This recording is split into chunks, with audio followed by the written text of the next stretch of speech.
It was mid-October when Megan started noticing the faint hum.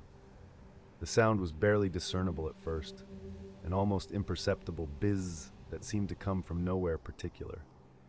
Standing in her kitchen, she paused, the mug of coffee halfway to her lips as she strained to locate its source. Dismissing it as tinnitus or maybe the old refrigerator, she shrugged it off. Busy days at work as a junior editor left her little time to entertain oddities, and she chalked it up to the stress. Her apartment was a modest one-bedroom in an early 1900s building, one of those worn-down complexes with creaky stairs and thin walls. Charming if one squinted past the peeling wallpaper and squeaky floorboards. It was all she could afford on her salary, and somehow the quirks of the place suited her lone, quietly hectic lifestyle. The hum persisted over the following days, subtle in its insistence, like an old jazz tune stuck in her mind. Megan took to plugging in her earphones whenever she was at home, her playlist a constant comfort. It drowned out both the hum and the nagging emptiness of solitude. After a week, she couldn't ignore it anymore. The hum was getting louder, no longer blended into the background of her thoughts. It was evening, and she was curling up on her sofa, a blanket wrapped around her shoulders. The apartment seemed to hold its breath, the dim light of the lamp casting shadows that danced in time with the flickering candle on the windowsill. Silence in the city was a rare thing, but tonight, aside from the buzzing, it was disturbingly quiet. The usual noises from the street below, the bustling traffic, the nearby pubs, were unwillingly muted as if they too were biding their time. Again, the hum. Megan switched off her music, pulling the earphones out, and listened. It was distinct now, a mechanical drone, rising and falling. It thrummed in her bones, a vibration that seeped into the apartment itself. She moved from room to room, but it seemed to emanate from every surface, an invisible fog of sound enveloping her. Suddenly, curiosity urged her to action. Megan donned a sweater and left her apartment, the chill from the dim hallway air conditioning biting into her. She knocked gently on her neighbor's door, hoping for reassurance. Sam was a jovial artist with a slight build and an open heart, known for throwing impromptu get-togethers accompanied by home-cooked meals. He answered promptly, paint-splattered shirt hanging loosely on his lanky frame. His eyes crinkled with warmth as he greeted her. "Hey, Megan, I was just thinking about stopping by. Can I help you?" She hesitated, feeling a little silly, but nevertheless asked, "I was wondering if you've been hearing a hum, a noise, constant, sort of like, well, I don't know how to describe it."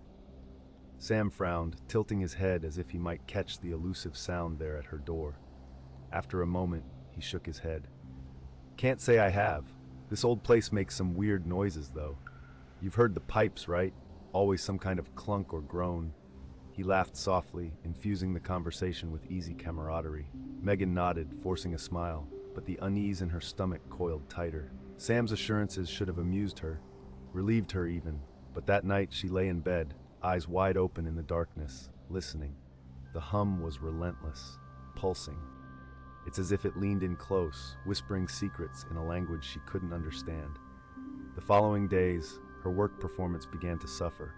She found herself distracted, rereading sentences, missing deadlines. Her thoughts were clouded, her focus burdened by a sound that offered no logic. Her editor noticed the dip in productivity and suggested she might need some time off. The offer kind yet edged with expectancy that tied knots in Megan's stomach. Reluctantly, she decided to stay with her sister a few days away from the apartment. Nikki was settled with a young family in the suburbs, a bustling home led with light and laughter. "Come over," Nikki had insisted, upon hearing her sister's plight. "It'll do you good to get away." And so she did. At least for those days, the hum stayed behind, allowing her a brief reprieve amid the chorus of clattering cutlery and children's chatter. Returning home, the weight of her thoughts distended her stomach with an odd mix of reluctance and resignation. Was it all merely stress? Yet as soon as Megan stepped back into her apartment, the hum embraced her like an old friend. As evening turned to night, the atmosphere in her apartment shifted. The air seemed denser, filled with the sharp scent of preservation oils that hung in old buildings. The hum had graduated to a murmur, as if masses of invisible bees thronged her walls, vibrating in harmony. Megan sat cross-legged on the living room floor in the dim glow cast by the single lamp above her head. She scribbled in her notepad between weary sips of cold tea. A plan began to form in the chaos of her thoughts. She would document everything, track the times, measure the noise if she could find the equipment, prove to herself that she wasn't just lost in her mind's tricks. It wasn't just the noise, though. It had never been just the noise. There was an unnerving, unshakable feeling of being watched, a chill that crept along her skin whenever she paused to listen, alone in the echoing quiet. A few nights later, exhaustion winning against logic, Megan fell asleep in the chair by her window, the waning moon casting milky fingers of light across her room. She awoke with a start, though why, she wasn't sure. Her eyes struggled to focus as she caught a glimpse of something out of place. The window, which should have been closed, now hung ajar, the flimsy lock dangling uselessly.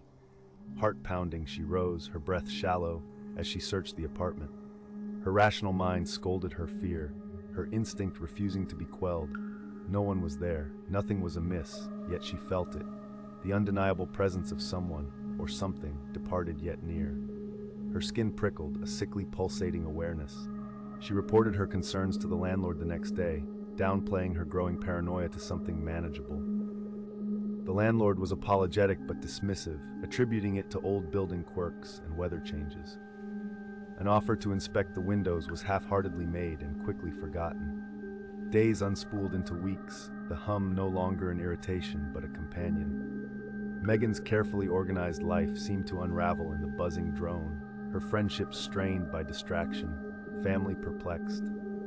At night, she would wake with the sense she was not alone, shadowy forms dissipating at the edge of her vision before reality reasserted itself.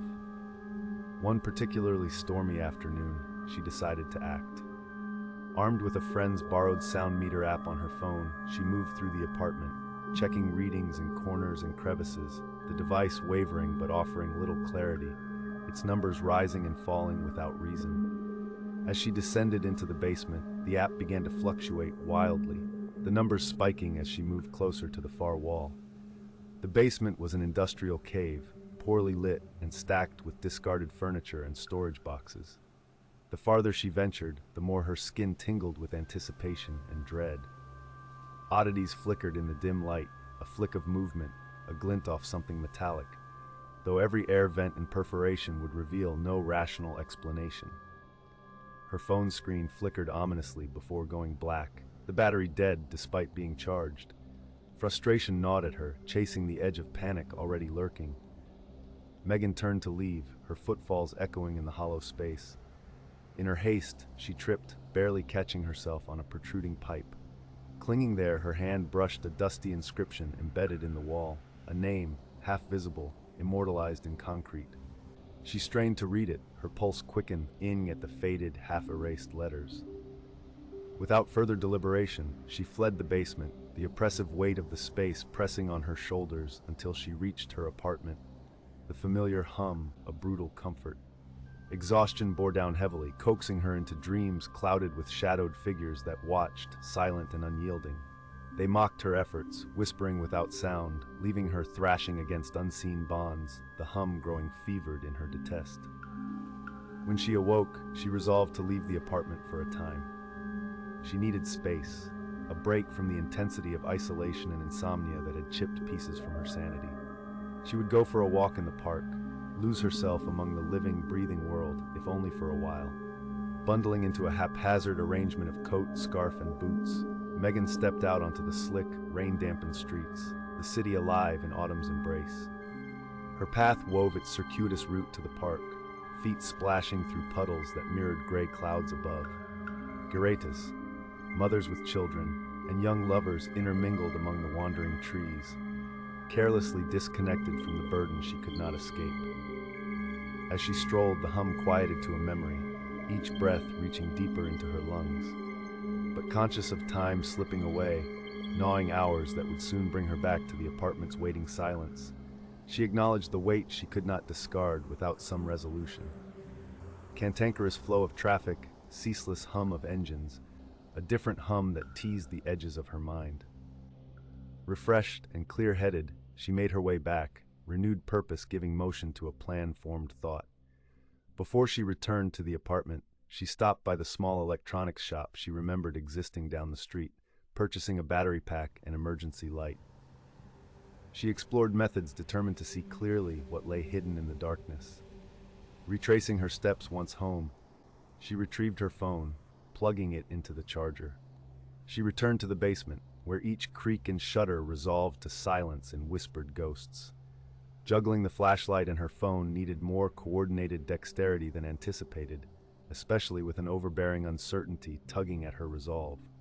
Though her breath quickened, heart pounding, it was with a twinge of stubborn defiance. Back by the wall, she retrieved the battery pack and lamp, rigging them to illuminate her path. Minutes passed painstakingly as she re-examined the embedded name, her fingers tracing the contours. There, piece by piece, she discerned the uneven, worn letters spelling a forgotten history. Megan stared, the revelation dragging fresh conclusions into uncharted awareness. Her curled dismay unfolded with time's passage as her sound, resolved to a litany of whispers that pulled her toward the forgotten truth. The name etched into the masonry belonged to an individual once thought lost, an unmarked life undone over decades past. Their unknowing kept to this very building's memory, their presence indelible though invisibly etched. The empty cadence of time's struggle embraced her, the whispers finally at rest. Megan stepped back, the hum now a solemnity, resumed in perpetuity though quenched in understanding. In her unfolding recognition, something within her untangled, allowing resolve to replace past struggle. Her phone beeped, unhappy with storage space, breaking her reverie. Her resources exhausted, she snapped a quick photograph to memorialize the moment. She declared a newfound purpose to preserve and protect what others had forgotten, starting with herself. Leaving the basement, Megan felt the burden resting lighter on her shoulders, and the hum, though eternal, faded like an old lullaby inching along distant corridors, soft, distorted, yet harmonized anew with acceptance clarifying denial. The building now a partnership, the patterns unraveling. Stepping into daylight, she knew she'd found not sent resolution, but reclaimed the agency she required, composing rhythms within herself, her apartment, and time's ebbing refrain.